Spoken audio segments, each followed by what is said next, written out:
Wow, thank you all. Just think of the week I've had.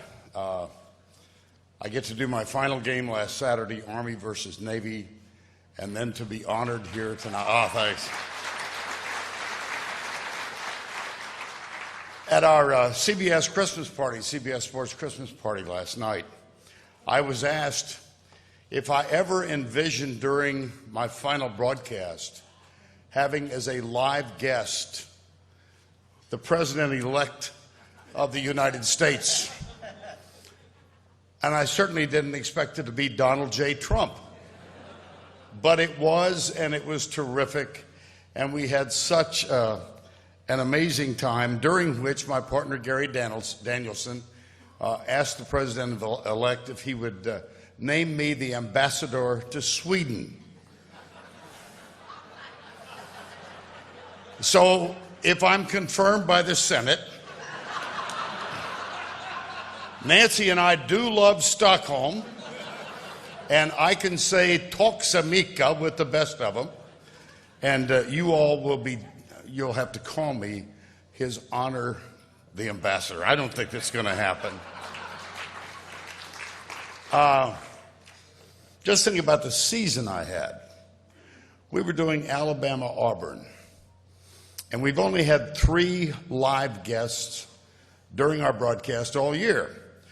Peyton Manning, Donald J. Trump, and Joe Namath.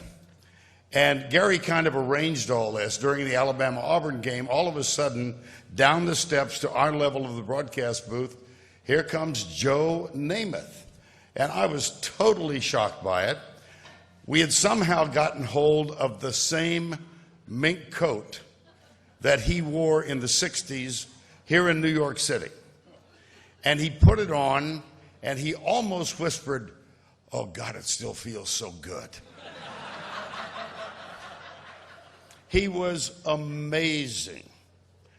And he reached at the end of the interview, put his arm around my neck, and kissed me on the cheek. Now here's the one thing that Susie Colbert and I do not have in common. I was kissed live on national television by Joe Namath. She said, "Don't you dare."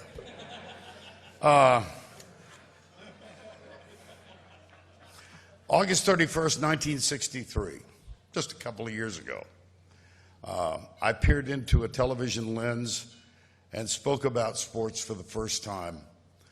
And I would have to go so deep into my soul to have ever thought on that night that this night might happen. And I am so thrilled and honored that it has. All I wanted when I started at KTBC-TV, and it was owned by President and Mrs. Johnson, I wanted to get to Dallas, which was then the 8th largest market in the country, and I did after 4 years and after having been rejected twice. But that's part of what we all do, isn't it? You've got to hold the line, the rope, and just be resilient and keep going on, keep on keeping on. And it happened for me. So now, 53 years, 3 months and 11 days after I first did get paid for going on television, we have this night. I'm not going to tear up, I promise. I did that Saturday night. But I want to thank so many people, but there's so many of you in the room, that my fellow inductees. It is such an honor to be a part of this.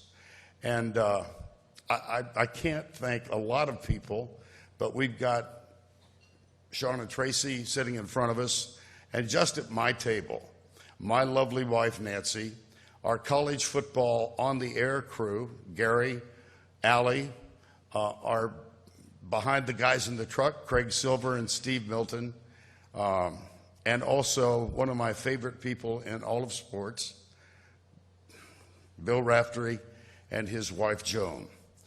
We go back 30 years, the first time we ever worked together, and we were the Sunshine Boys in the playoffs in basketball for 15 years. And also sitting at our table is a guy who shot all of our on cameras for 3 Olympics with Scott Hamilton and me, Davey Finch, who was a member of this group.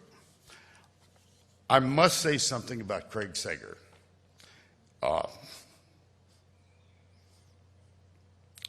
This is where I'll tear up.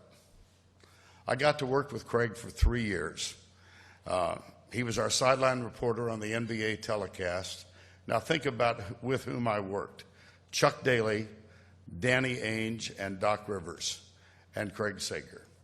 He is the most unselfish person on television I've ever known.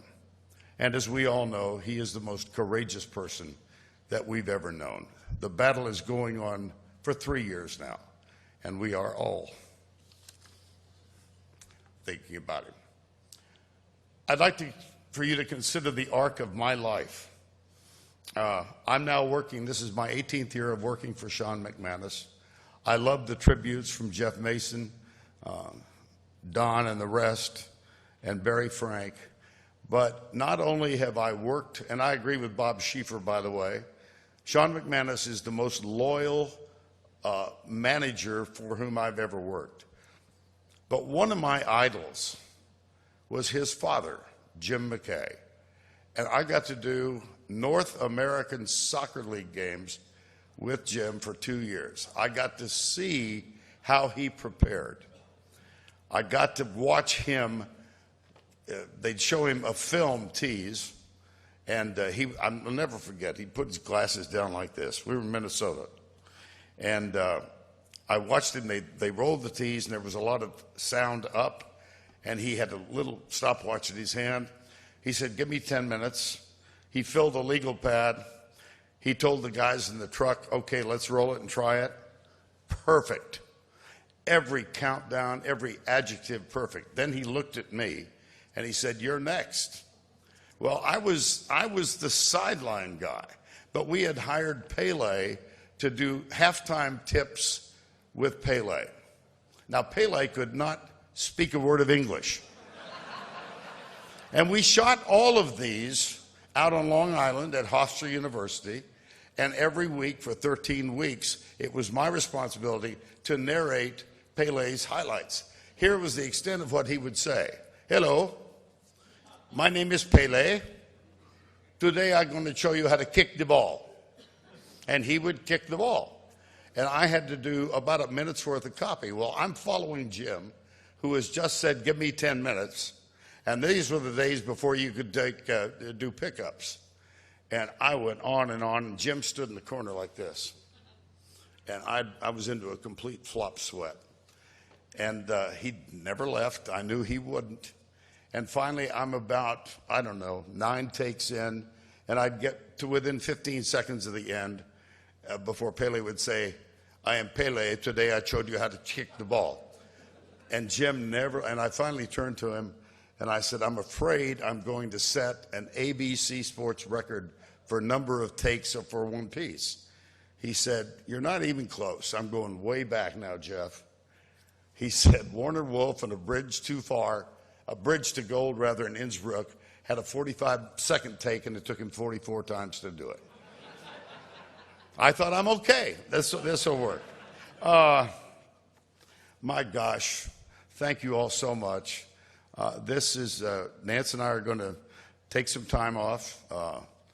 We actually are going to enjoy each other's company and relax, and I'll come back in March, and I look forward to that. But this is the culmination of an absolutely perfect season, and I thank you. I'm humbled by it and very grateful. Thank you.